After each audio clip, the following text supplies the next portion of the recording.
responsibility for you. Who is Spider-Man? He's a criminal, that's who he is. A vigilante, a public menace. What's he doing on my front page? Mr. Jameson, is a page 6 problem. We have a page 1 problem, shut up. One we owe you, and it's such a celebration of everything I've heard you talking about it, and it's so joyous and fun.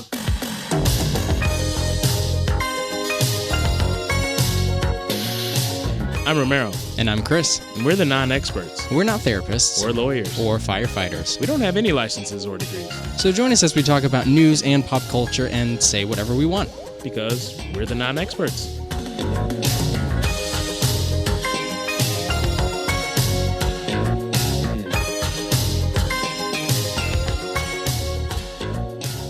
Well, hello again. Howdy, friend. Howdy. How are you? Oh, good. Let me tell you what, this has been a breath of fresh air to spend a week editing a podcast together and making it beautiful and glorious. So All little updates every time I see them, I'm like, I feel like such a nerd. Yes, I love it. And Very much excited. I gotta say, like, not as if we're like, the biggest celebrities in the world, but I think the response was pretty positive because we've had a lot of likes on Instagram and a lot of downloads of the season 4 premiere episode. So yeah. I'm glad that there's still people out there who are interested. Still got their ear to us. Exactly. They didn't forget about us. Right. Very much excited. Looking forward to more fun and cool improvements. Mm-hmm. I feel like the theme with this and the other podcasts I do, it seems like, life happens. Right.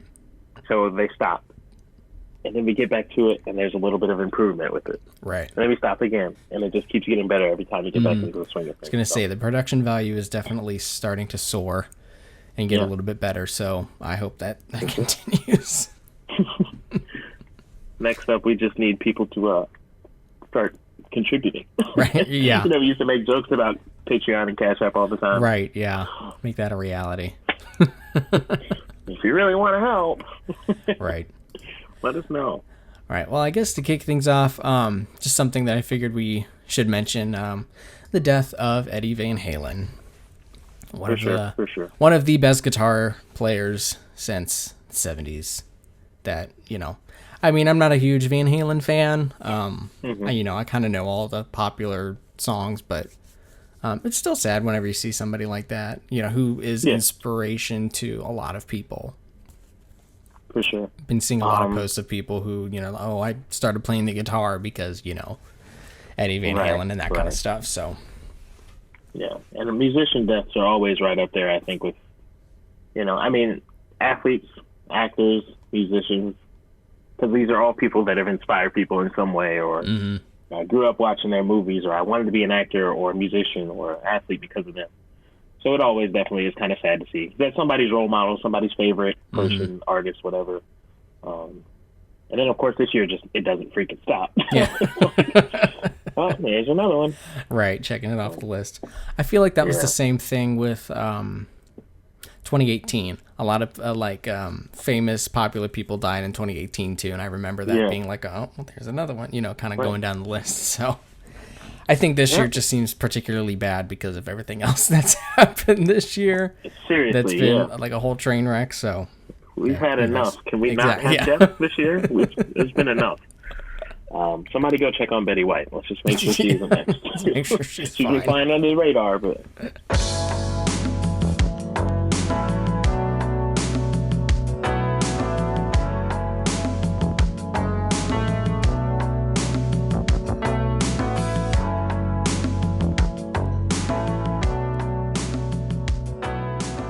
I cannot tell you the last time that I ever watched Dancing with the Stars, or if I ever watched it.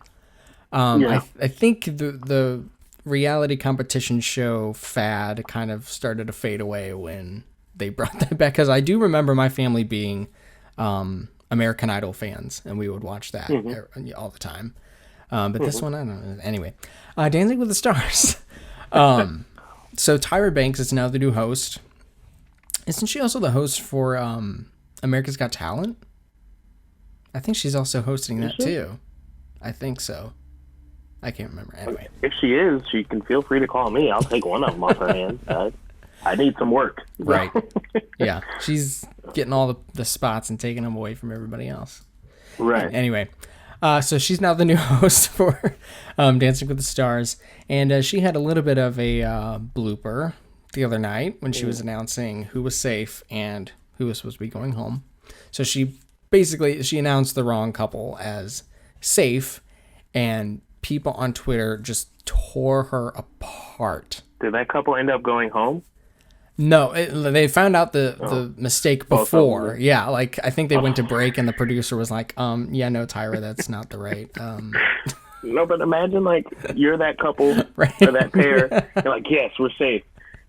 Actually, guys, Yeah, ooh, sorry about that. Yeah, you're going home. There was a miscommunication there. Right. There's no easy way to say right. that. Anyway, Twitter pretty much did what Twitter does, and is calling for her to be fired and all that, because that's all they can think of to do. Somebody makes a mistake and it's, well, we got to destroy their whole career and ruin them. She did not get fired, but she did publicly apologize as if it was her fault, because she even said, like, in her apology, she's like, I'm apologizing, but basically I had nothing to do with the mistake. Like, the producers are talking in my ear the whole time, and I have a note card that had the, so it's like, it's not her fault. Like, why fire her if she wasn't the one who she was not the one who made the mistake. She just continued the mistake from somebody else down, up the chain of command. So, I mean. Yeah. I mean, well, first of all, let me start by saying I'm not saying this is like a look at us, big shots thing. It was freaking university level television. But we've worked in TV enough to know that you get a message relayed from producer or whoever, and you can easily say one thing, and they're the ones that are wrong or don't catch the mistake, but they're throwing it to you. You're just a messenger at that point. Right. And then they're like, oh, we screwed up. Well, I already said it. They don't see you guys screwing up. They see me saying it. Right. So it kind of sucks for her. And then, like you said, Twitter has nothing better to do. Somebody makes a mistake, let's dox them. Exactly. We need their job. We need their address. It's not that. Nobody cares. Let's be honest. Nobody cares about Dancing with the Stars. Who's watching Dancing with the Stars? The only reason I remotely pay attention is because Nelly is currently on there. Oh, really? Only reason, yeah. I had no idea. Exactly. But I tune in, like, if I see something Dancing with the Stars related, I'll look just because I know he's on there. Right. Or he could have gotten sent home. I don't know yet. Last time I checked, he was still there, though. So, other than that, I don't care. But just add her to the list, along with Steve Harvey and Warren Beatty. The name's slipping. There we go. Yeah, I was gonna say, this it's a whole Steve Harvey Miss Universe situation where, he says the wrong thing. Although I think his reaction to it was much. His was his fault, I think. Right. And the way he reacted to it, I think, was really funny because he's like, "I'm so sorry, ladies and gentlemen." Right. I cannot imagine. Although the Oscars was pretty bad too, because when Warren Beatty announced that it was La La Land, everybody involved with La La Land is up on the stage celebrating, whatever. And it was the director who was like, no, grabs the card and he's like, it's for Moon. That's super embarrassing. And I cannot imagine, to me, that was probably even worse. Right. Because there's more people involved, like with the Miss Universe or with this, it's just a person or two that it affects. But you got the whole crew of this movie yes. Oh. Never mind. Right. Exactly. Right. And a situation with Tyra, where you're like, it's not my fault. Stop blaming me for it when it wasn't me who did it. So I don't know. It's TV is screw, and people act like that's a new thing. Live TV has always, been screwy and hard to stay on top of. So, Twitter needs to calm down. I think it's another one of those cases of you have nothing better to do. You're miserable at your normal job. You see these people doing their TV jobs. You feel like it's all easy, and it's really not easy. Right. And you're like, oh, this is your job. How are you so bad? It's live. Like, Right. mistakes are made, but there's no editing when it's live. Right. As I screw up, you're watching it. So, Yep. Sorry. Get over it.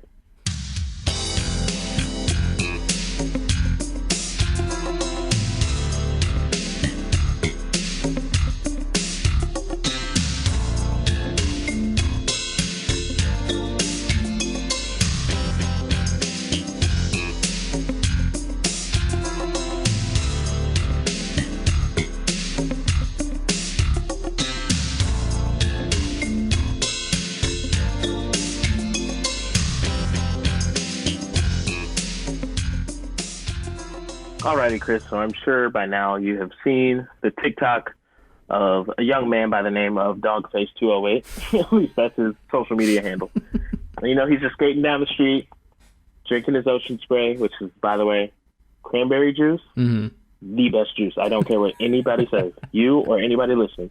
Cranberry juice is top tier, and ocean spray does not have a bad flavor. Let's get that out the way. Anyway, so he's skating down the street, and he's singing his...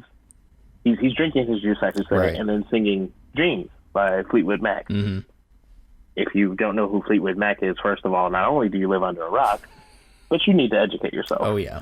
Because if you didn't know before, you should know by now. So he's singing it. It went super duper viral. A billion different remakes. But then at some point, McFleetwood himself remade it. So that was actually kind of cool to see. Right. And then in response to it, the guy that originally did it, Dogface, he said it was so dope. Stay vibing, you know, have a blessed day, whatever. And McFleetwood said maybe when all this COVID business is over, we can recreate one together. Wow. So not only do you get the stamp from McFleetwood, Right. but then behind that, Ocean Spray says, you know what? We dig it. We're going to buy you a truck. So they got this guy a freaking truck, and the truck bed is full of Ocean Spray. Right. Which, first of all, forget the truck. A truck bed full of Ocean Spray. Right. I'll take that alone. But I just thought that was so cool that, you know, especially with TikTok being an app that, like, everybody hates. Right. I think it's pretty funny that you had a video go so viral that not only you get an artist whose song you sang, but also a company who you slightly endorsed to be like, we love it here. Right. Here's free stuff. Yeah. I wish it was that easy for us. Well, and that's what I'm saying. Like, it's cool that this happens to people, but why isn't it happening to me? You know, like, God, I where's see what my you've done truck? for others. Yeah. Why isn't Mick Do I need to- Fleetwood sending me videos and stuff? Like, There's Ocean Spray in this cup. I promise. Guys, please sponsor us. Help. You know, like, right, if that's all it takes, like, I'll go buy a skateboard and some ocean spray and go down the street singing Fleetwood Mac. Like, anybody no, can do it that. Sounds really bad. I was gonna say sing Stevie Wonder because you've got to switch the song, but he won't see it. Now I feel really bad for thinking Stevie automatically. He wouldn't see it. He'd be like, huh? And he definitely shouldn't be recreating it. Unless he's ready to admit that he's been lying to us. That's a whole other story, though. Right. But no, I just thought that was so cool. Like, Yeah. the power of going viral these days just never ceases to amaze me, because people make videos a billion times a day. And this guy, like, before this video, has several videos of him, like, singing songs or just randomly dancing at work or out in the open to songs. Right. And for this one to just get that many views, it's just amazing. Right. I know Fleetwood Mac is loving it. Because now a whole bunch of people are listening to them that probably didn't know who they were. Right. And the people that did know who they were are going back and streaming it again because they're like, oh, I love this song. Right. So they're getting money. I'm sure a lot of people saw that video. They had to go buy their own Ocean Spray to recreate it. For all the fools that don't already buy it all the time. I wonder if, It's like, the influx of people buying, like, Ocean Spray, like, some executive over at Ocean Spray is looking at the numbers, and they're like, Yeah. huh, What happened here? have you noticed that? I wonder why. The uptick in Right. numbers? And they go onto TikTok, and one of them, like, finds a video, and they're like, That's there we the go. one. Yeah, let's get this guy a That's truck. the one. Yeah. And the moral I'm- of the story, Yes. we need to do it. Yeah. Start drinking Ocean Spray every episode, visibly with a bottle, and maybe they can be our first big shot sponsor. Right. You know, like, anything can happen, apparently. And I think I'm glad that this is one of those instances where it's a person that, this might be the wrong word, but almost deserves the viral sensation around it, because plenty of times has there been somebody who's gone viral. Like the one that comes to my head is, you remember that one girl on Dr. Phil who said the Cash Me Outside, how about that? Oh yeah. Like, and now she's like, you know, a multimillionaire, like buying mansions and stuff. I'm like, I don't think she really deserves that. You know what I mean? Like, let's give that to somebody else. So I'm glad that this is an instance where this guy seems like, you know, a normal, genuine person who, you know, like I said, deserves the fame. Right. And as the kids say, he wasn't chasing clout. He was literally, like I said, he makes these videos all the time. Mm-hmm. He's just vibing, enjoying his day, skating, drinking his little juice, singing his music. Yeah. And then it just blew up. Like, I'm sure he was probably shocked by that. Like, what the hell? Yeah, because, I mean, it's like he's been doing this, you know, for however long, and it's just, for some reason, this one in particular, I don't know. Up. I guess people just really like Fleetwood Mac, and I don't blame them. I mean, Rumors is probably the best album that I've ever heard. For sure. I've been listening to a lot of Fleetwood Mac this week, actually. I went to work, and one of my coworkers was like, "What is that?" I was like, "You don't know. Just listen. Yeah. If you don't know, you don't know." Right. Yeah.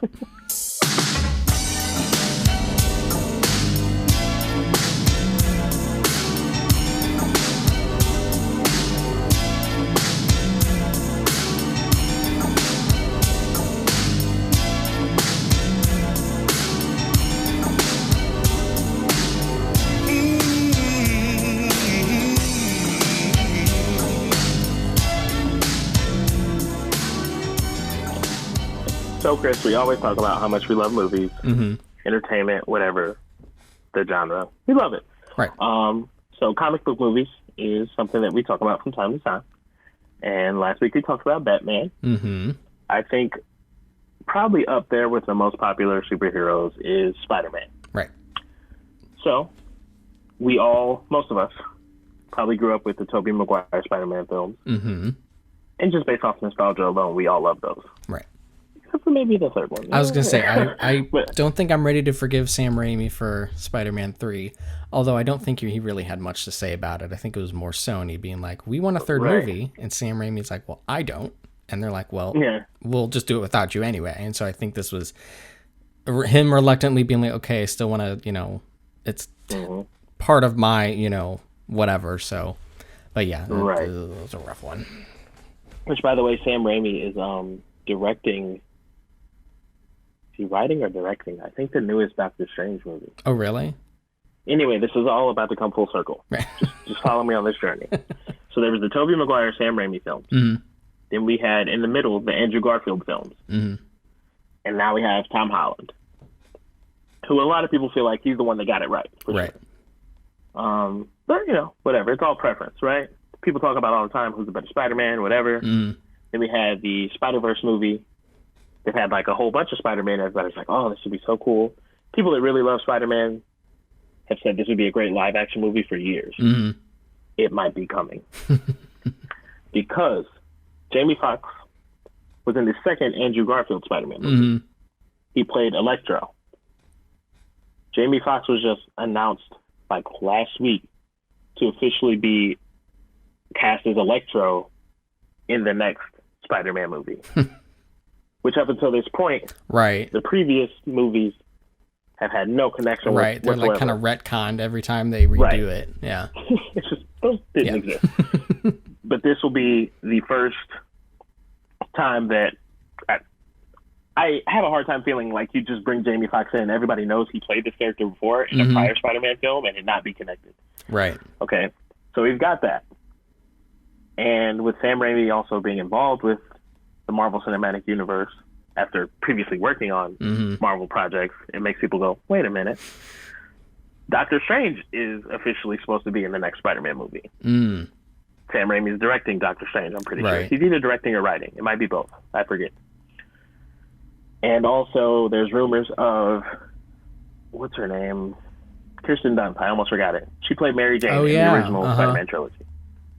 There's rumors of her coming back if she were to come back, she's obvious. You know what I'm saying? Like after a while, it has to be. It has to be. So this is all involved with the multiverse. Right. The idea of the multiverse is there's this timeline and there's several other timelines that have similar stories with different, people or outcomes. Yeah. The multiverse was briefly mentioned in the second Tom Holland Spider-Man movie. Doctor Strange's next movie is called Multiverse of Madness or something along those lines.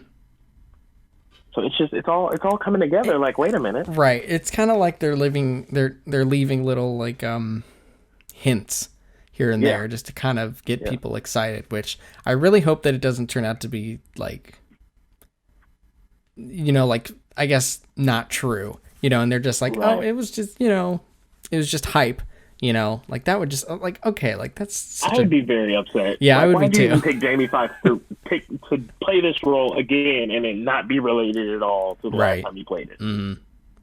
Like, you did that just to piss us off. Like, the dangling carrot. Oh, exactly. the dollar. When it almost makes sense because you already mentioned like the Into the Spider-Verse already has like that theme of there being multiple iterations of Spider-Man, in different timelines. Yeah. And the fact that we've had 2 other Spider-Man, you know what I mean, like that. That would be a really good. I think it'd be especially cool if Tobey Maguire came back because, like I said, or like you said, a lot of people grew up on the Sam Raimi Spider-Man movies, and so it would be a really cool thing to see them interacting. I don't think there's anybody out there that's like, oh yeah, Andrew Garfield was fantastic, but I mean, There are some, and I won't say he was bad. Right. I feel like the movie in general didn't help his case. It's kind of like one of those Jared Leto Joker situations. Like, the movie he was in did him very poorly. Right. They cut out a lot of his lines, or just the movie in general wasn't that great. So it made you not think he was that great. So I think to see all 3 of them would be really cool, especially, like, please give me the live action version of the Spider-Man. Like, as long as that happens, I'll be happy. Right. But with the possibility of maybe casting or recasting people from the other franchises into the newer one, I'm anxious to see how this will work if it ends up being true. Because I doubt they'll cram it all into one movie. There's no way in a 2.5 hour time frame you can cram. Oh yeah, there's multiple Spider-Man and villains. Let's just all boom. It's just too much. Yeah. So it'll be interesting to see how that develops or how it ties into the next Doctor Strange movie. I don't know. I'm just really excited. I'm really excited. That's the nerd in me, I guess. But. No, I'm excited too, and I think for me especially, like I love seeing the connections between older movies and newer movies that are about the same thing, and I guess that really doesn't make sense. But like a good example would be like the new Star Wars trilogy. Even though I feel like they leaned way too much on like, oh, remember like these people back then, like I think I think they leaned way too much on like fan service. But like that consistency, being like it's the same person rather than just being like, oh, we're just gonna recast and give them makeup and all that jazz to make them look like that person. So I think if they can bring back as many people as they can for the multiverse Spider-Man, I guess, theory, I mean, it's really cool because it's fan service, but it's also creating something new. So. And I think it's also funny, the timing of it all, because the next Flash movie is supposed to be Flashpoint. And if you don't understand what that means, it's basically the multiverse for the DC universe. He tries to run back in time to avoid his mom getting killed, and he ends up like a new timeline that everything's totally different. And Michael Keaton is supposed to be Batman. Oh, wow. That would in be that cool. movie. But also, Ben Affleck is coming back. I heard that too, yeah. So it'll be interesting to see. I just think it's funny, like, oh, you guys want to do a multiverse movie? Well, we're going to do one. We'll do one and so probably do really it worse cool. than you guys. Because Batman's like, or, DC's like, we're going to do this Flash film. Everybody wants Flashpoint, blah, blah, blah. Right. And then a couple, like, Marvel's sitting there like, okay. Well, everybody wants a Spider-Verse, so we're going to do it. Right. It's ongoing battle between them, but... Yeah. I'm all for the weird timelines, and like you said, just pulling in the old stuff with the new, having Michael Keaton potentially on the screen with Ben Affleck, and they're both Batman, and it's like bringing the old stuff together. It's fun. Yeah. So I'm looking forward to it, and I hope there's some nerds out there that are just as excited.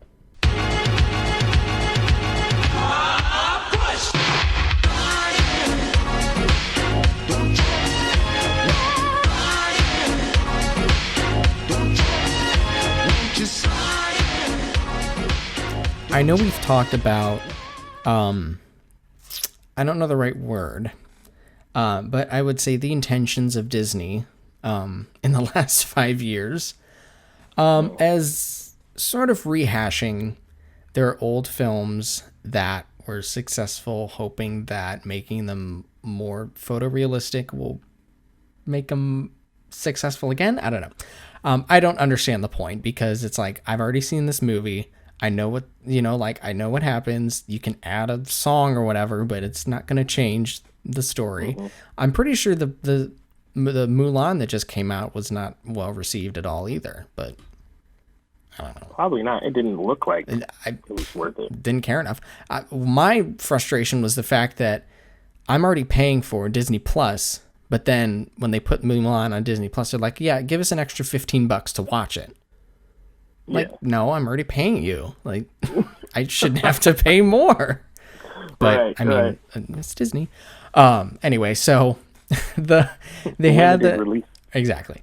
And I know we've talked about it, but they had the Lion King remake with all the realistic looking lions and all that jazz with the all-star cast and whatnot.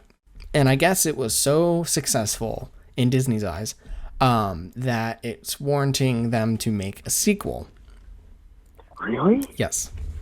So, oh my God, I'm so underwhelmed. Let me refresh your memory. And there already was a sequel to the original Lion King. I think it was a direct to video, though. I don't think it was ever like a theatrically released sequel. But there's a sequel and a prequel. And so you kind of thinking, okay, maybe they're just going to, continue down the route that, they've been doing. No. The sequel is completely different. Apparently, it is going to be exploring the backstory of Mufasa. Very much intrigued. What do we need his backstory for? Maybe they'll explain why Scar hates him so much. Okay, you say that, and now I'm kind of interested. Now I'm actually kind of like, oh, that would be fun to watch. But why does it need to be the focus? You know what I mean? Like, make that like some sort of like B story in a sequel. Like, maybe Simba's like discovering, I don't know. Anyway. His ancestry. Right. I still don't see the reason for a sequel to this. Yeah. But I didn't enjoy the first one, really. And you can't... I feel like they do this way too much, where they're like, oh, well, we have Beyonce, like, she's a voice in our movie, so that automatically means it's... Right, like, that makes it good automatically? Like, no. Yeah. Plenty of, like, famous celebrities have had really bad stinker movies. Just because you have a name doesn't mean that the movie's going to be good, but I don't know. I guess that's their strategy. No, I probably watched the movie, I want to say it was around Christmas time or so, because I want to say it was December. It was either December or January. I was with family and I watched it. And I was just kind of underwhelmed. Like, of course, the kid in you that loved Lion King is interested because it's still Lion King. Right. But it just didn't have that same magic to it, I guess. And I think that's because because weird. It's you've already seen it. You know what I mean? Like, what is there to be excited about when you know what's going to happen? Yeah. And just because it looks like real lions doesn't mean anything to me. And to me, that's what kind of made it not as enjoyable. It's just weird. Like, lions talking and... Right. And they cut out the scene...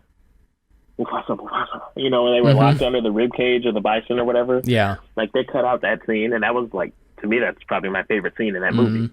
Yeah. I think it's hilarious because the hyenas are goofing off and stuff. They just skip that completely.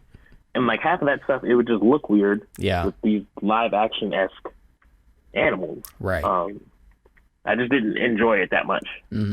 It was strange. There was something I remember seeing where it was kind of talking about that, where it's like the way you tell the story is important, and like if it's a story that requires like stylized art, like the original, Lion King, like you can tell that they're lions. Like they don't need to look like realistic lions. Exactly. We kind of talked about this last week with the Cats movie. Yeah.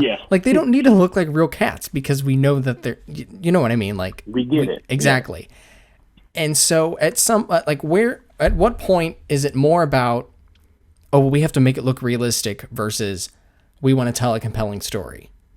You know what I mean? Yeah. Like if your focus is let's make it look as realistic as possible, like how many times have you seen like a drawing at somebody's where it looks like a photo? Like it was cool the first time, but now you see it all over and it's not as overwhelming or intriguing anymore. Shocking, yeah. I don't know. This is just ridiculous. That's my feeling really towards Disney in general with all of these remakes. Yeah. Like Mulan, I remember some of the things they announced weren't going to be in it. Mm-hmm. I was like, well, those are some of the parts I liked most. Right. Like not having the dragon was Mushu, right? Yeah. There was no Mushu. I know. It's like Mushu was funny as hell. That's the best part. I was like this, and just Mulan in general. Watching that movie, and then the cricket. Yeah. Like you can't translate this story to a live action film and stay true to the story and it still be received the same way. Mm-hmm. Like, because if you're going to make it a live action film, several aspects of the story have to change based on just realism. I mean, it's not. This couldn't really happen.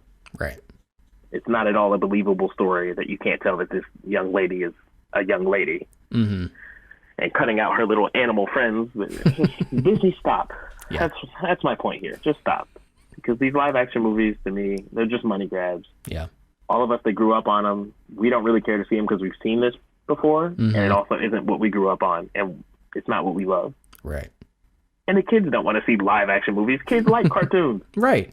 So what are you gaining from this? They talk all the time about how they're like, oh, well, we hope that these new movies will be like the favorites of a new generation or whatever. It's like, why? Like, why not just show them the old, like there's a reason why old movies are still beloved generation after generation after generation. It's not because they were remade. It's, like it.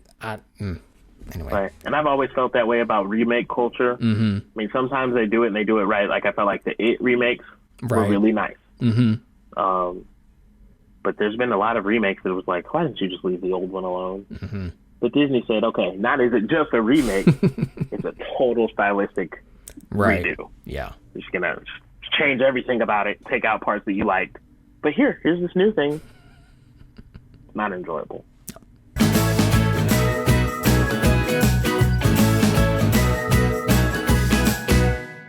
All right, so your favorite segment is back.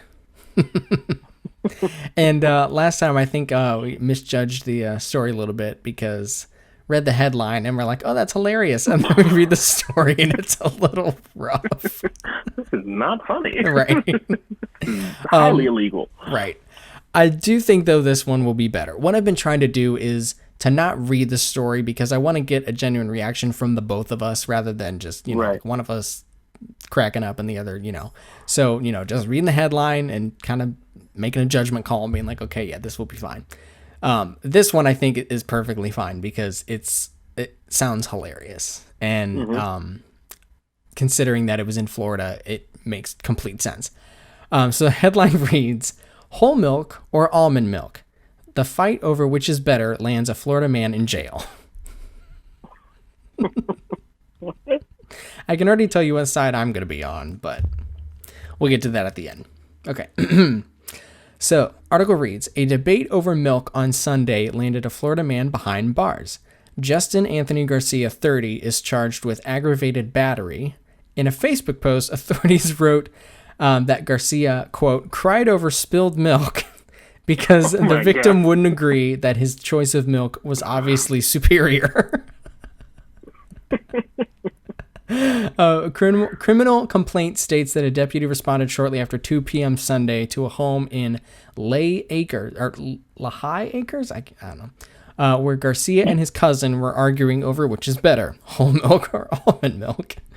Their verbal argument became physical when Garcia became enraged at the victim for disagreeing with him. He then proceeded to punch the victim with a closed fist to the victim's left side of his forehead. Garcia's cousin tried to punch back but missed his face, his blow landing instead on his shoulder. That's when Garcia pulled out a pocket knife. Oh my God. So it got West Side Story up in here. I mean, that's pretty much it. He stuck him with a knife, and that was what caused the cops to show up. Let's see. Garcia was released Tuesday with a $25,000 bond. And he has other arrests listed on here, but this definitely will be one for the records. So, funny enough, while the world is talking about a totally different type of debate, somewhere in Florida, right, the debate that really matters, whole milk versus almond milk. Now, I understand heated arguments with people or friends. Right. On my other podcast earlier this week, we had a little bit of a heated argument because he posed a question. I was like, that is so dumb. And it was just a back and forth. While I thought to hit him, I never thought to stab him. Right. But over milk? Yeah. Well, first of all, before I decide whether or not I'm going to hit you, right, which one do you pick? Definitely whole milk. God. Almond milk tastes like wood. Oh, God. And I'm not a fan. Not a fan. I'm going to be right back. I need to go get my knife. Clearly, we are on opposite sides of the spectrum. I'm going to go almond milk, and you've got me there. Right. I can see why you say it tastes like wood. I can totally see it. Just to preface that, I don't drink milk very often in general. Right. And while I do love milk, mostly a 2% guy when I do. I love milk, but I don't think milk loves me, or my body doesn't love milk. So almond milk is a nice alternative to allow me to eat what I'd like to eat that involves milk and be peaceable. Right. I was going to say, like, let's show the difference between them and us. Whereas they get into a fight, we're going to say, okay, yeah, I can see why you like it. So go for it. Drink your almond milk. I'll drink my whole milk. That's it's always crazy to me when people get into like arguments over things like that and they escalate. I think I just read something earlier this week. These guys got in a fight over who's better, Jordan or LeBron. I think one of them went to jail. I don't remember if he just beat the guy up or they killed him or something. It was like, seriously? You got that mad over milk? Over basketball? Like, right. Neither of you, nothing changes about your life. It's funny because you think like, oh yeah, like that's such a stupid thing to get an argument over, until you get into an argument like that and you're like, I need to prove that my point is right and yours is wrong. You know what I mean? It's like, right. But milk seems like such a small thing to fight over. Milk. Cried over spilled milk. That's so funny. I want to know what started this. Right, yeah. Who was eating their cereal and getting into the fight? Did you pour whole milk in there? That's disgusting. How dare you? You call yourself my cousin? Shame on you. Yeah. I just can't imagine what starts this type of debate and what was the breaking point at which you said, you know what? I want to fight. I've had enough talking about it. Let's fight. You gotta love Florida.